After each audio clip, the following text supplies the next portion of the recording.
Good morning, everybody. By the time you watch this on Sunday morning, I'm going to be hanging out with my parents in Chicago. So for this Sunday, in the way of a sermon, you get to watch me from up here on the screens in this kind of sci-fi preaching kind of ways. Hopefully you enjoy it. What I have prepared for the sermon for you this morning is something that I first researched and put together way back in 2014, but it feels very, very relevant to the church political world atmosphere that we're all in right now. So I really think that you're going to get some wisdom out of this. So, back in 2008, the band Everclear released an intentionally provocative, controversial song, and it was titled "Jesus Was a Democrat." It hit the airwaves just in time for people who listen to alternative rock groups like Everclear to hear the song just before voting for our nation's president in November of 2008, so back when it was Obama versus McCain. That was 14 years ago, but all you need to do is Google "Jesus Was a Democrat," and you'll find the lyrics to that song and likely a link to listen to it on YouTube. Here's just a segment of the lyrics, or at least the portion of them that I can share from the pulpit. I think Jesus would have been a card-carrying liberal if he was a young man born in the USA. He would not be fiscally conservative, and he wouldn't vote for John McCain. All those so-called Christians that you see on TV, maybe they scare Jesus like they scare me. Kick you out of my temple too. Too many elephants in the room. So if you Google anything to the effect of "Jesus would vote Democrat" or "Jesus was a liberal," you'll get a ton of hits. Similarly, if you Google "Jesus was conservative" or "Jesus would vote Republican," you'll also find a wealth of hits. And without fail, every single year as we start to approach election season, I start to get calls and letters from people telling me that I need to endorse so-and-so for political office because so-and-so is a Christian, so-and-so is running on a Christian platform and espouses Christian values, and Jesus himself, he would have voted for so-and-so, so I should tell you guys to vote for so-and-so. Of course, I will never tell you to vote for so-and-so, but the people who call and write to me are hoping that I either don't know that or don't think that way. The point is, though, there's no shortage of interest out there in seeing Jesus as politically partisan. Now, I believe Jesus and the religion about Jesus and his teachings is an inherently political thing. It's really a position of privilege to try to be unpolitical. But this is different. This is political partisanship. Does Jesus belong to one specific party no matter what? Would Jesus truly be Republican or Democrat if he lived today? Whether it's right or not, there's just a lot of people out there that would like to believe that, yes, Jesus would be specifically in your camp if he lived today. And this isn't a new phenomenon at all.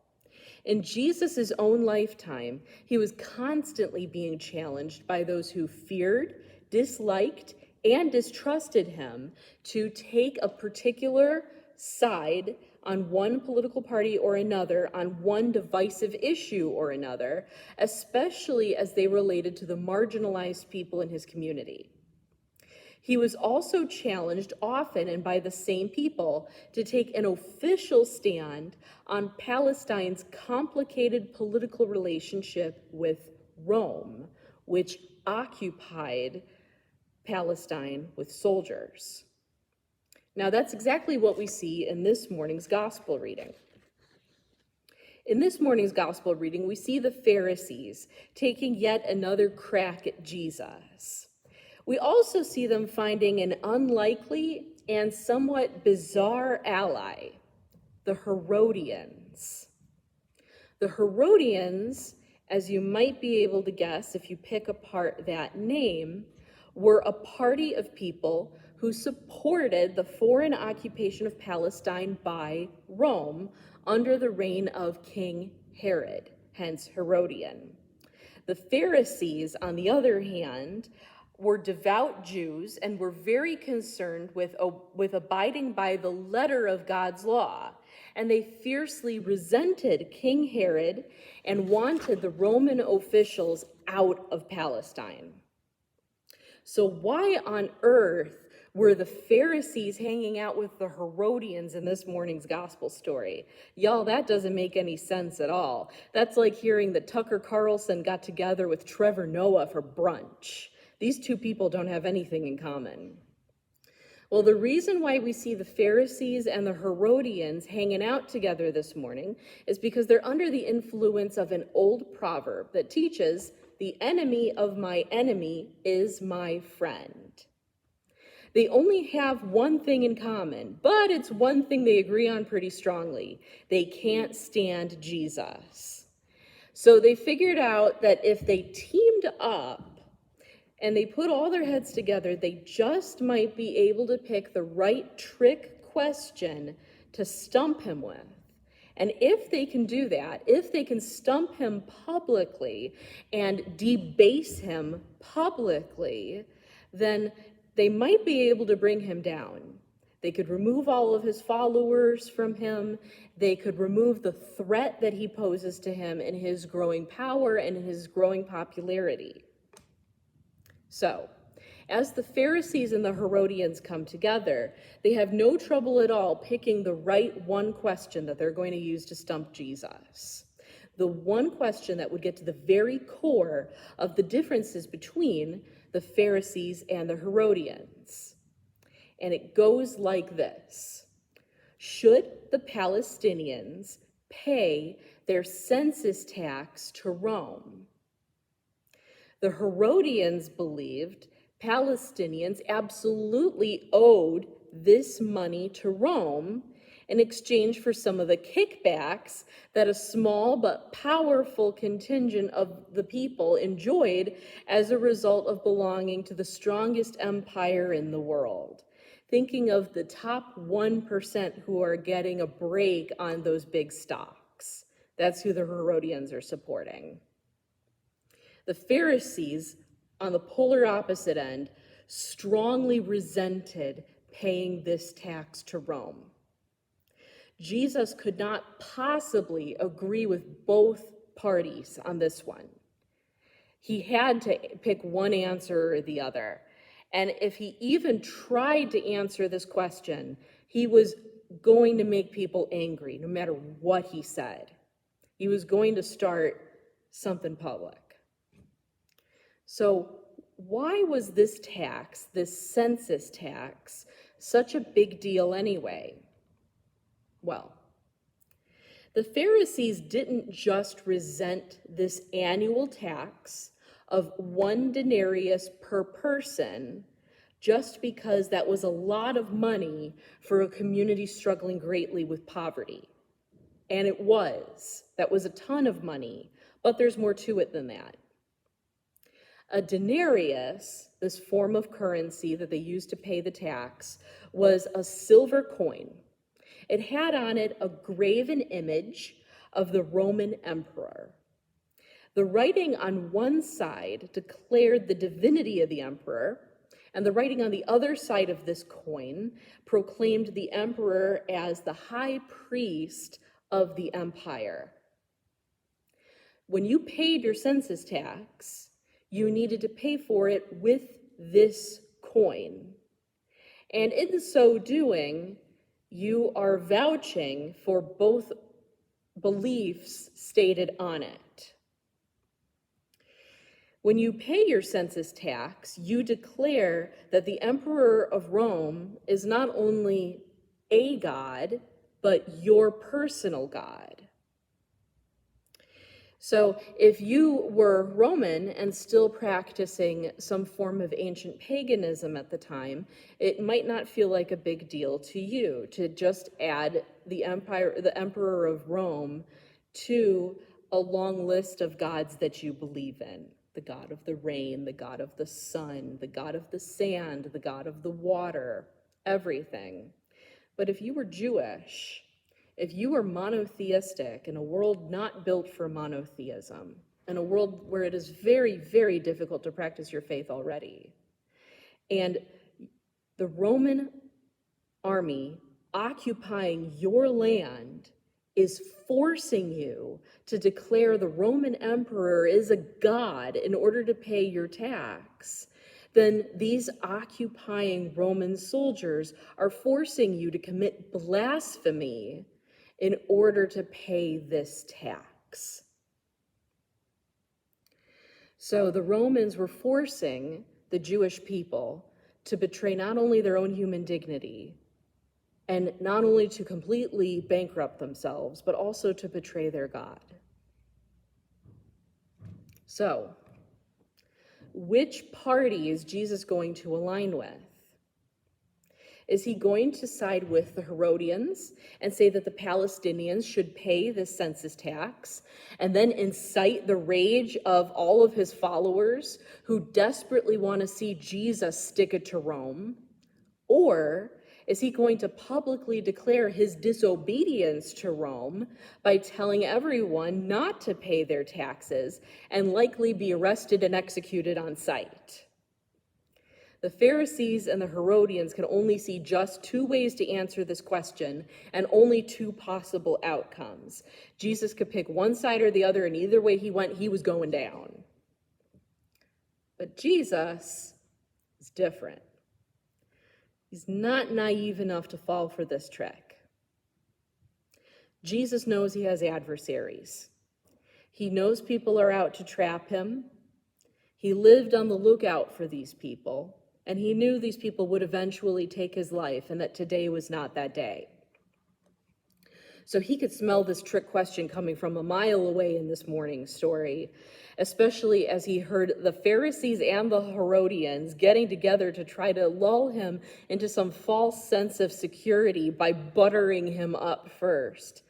Teacher, we know that you are a man of integrity and that you teach the way of God in accordance with the truth.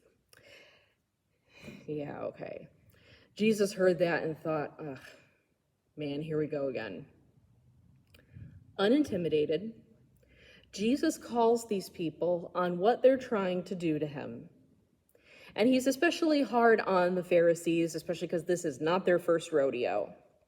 He asks a Pharisee to show him this coin, the one that they have to pay the tax with, a denarius. Whose picture and whose inscription is on that coin, he asks. When the Pharisee answers that that's the emperor's picture on that coin, he also knows that Jesus has just pointed out his hypocrisy, his Pharisee hypocrisy. Y'all, the Pharisees are the ones that are walking around buying things with these blasphemous coins. They have nothing against going out and paying for any other good or service with these coins that say that the Roman emperor is God. And the only thing that they don't want to pay for them, that they don't want to pay with these coins, is the tax. They can't have it both ways. They either have to give up all of these coins and have no money for the sake of principle, or if they're going to do all kinds of other economic trading with these coins, then they may as well pay their tax so that they can get rid of them and not carry them around in their pocket anymore if they find these coins so offensive. They can't have their cake and eat it too. He says, render unto Caesar what is Caesar's. But lest the Herodians smugly walk away thinking that Jesus agrees with them, or much worse, that Jesus sides with Rome and that he does not have compassion for all of his many followers who are crushed under the weight of Rome's tyranny, Jesus also adds, and render unto God what is God's. But wait a minute, doesn't everything belong to God? So Jesus doesn't side with one party or the other. He picks an answer that neither party would go with, and it stumps everyone.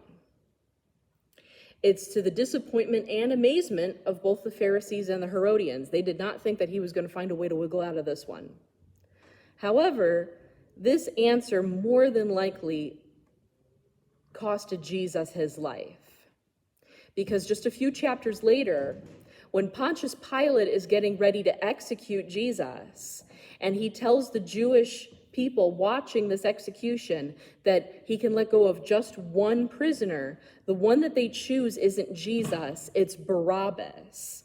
And Barabbas had been arrested for rebelling against Rome. So the prisoner that they picked to live and be free was the one who fully took on the Roman Empire. And Jesus chose not to do that. So Jesus decided not to be politically partisan, not to give his allegiance to one man-made party or another, even when it meant saving his life. Instead, though, he leaves a strong example for all of us, because a lot of times, living as people of faith, we get presented with these kinds of impossible questions, these political issues that almost put us in the shoes that Jesus was wearing this morning. These controversial issues that people look to us to pick only one opinion on, one thing or the other, with no nuance, with no gray area, as if these are black and white issues. You, a person of faith, you, a lover of Jesus, you, a person of integrity, you must have an answer to this highly emotional, highly controversial, highly political question, right? These are questions that no matter how you answer them, you're bound to make somebody mad, because these are the kinds of questions that most of us are pretty married to the answer. And you know how these questions go, especially in the world the way that it is right now. Right now, we hear these questions all the time, and everyone thinks that their answer is the answer. They go like this. Should our tax money go towards providing food, shelter, and health care for people who can't afford them? Should prayer be allowed in public schools, say from the football coach on the 50-yard line? Should public secular meetings be opened in prayer? Should the Ten Commandments be posted in schools and courtrooms? Should undocumented immigrants be offered amnesty? Should same-sex couples have and keep the right to get married, the right to adopt children, the right to live their lives in dignity and privacy? Should a pregnant person have the right to access an abortion? Should there be stricter gun regulations or looser ones? What do we do about the incredible tragedy of public shootings?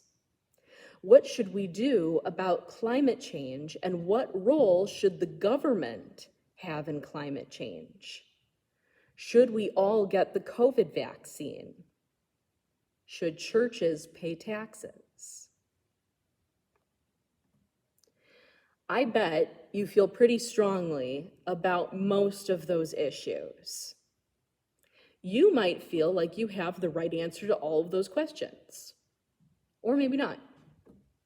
Maybe you feel like there's some nuance in those questions. Maybe you're not completely sure if there is a good answer.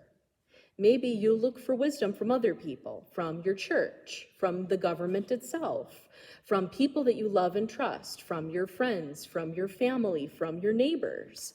Maybe you look at the interests of the people around you, at the most vulnerable, and you vote that way. You might be looking even to your faith as an answer to those questions, and you might be looking to me as an answer to those questions. I certainly have answers to those questions, strong ones, like you guys do. But this sermon isn't the day for that.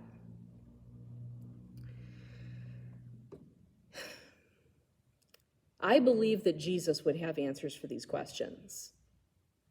But at the end of the day, living in a society that has its own government, that is not a theocracy, that operates independently from the Christian church and independently from our own moral system, means sometimes we have to live with laws that we very strongly disagree with.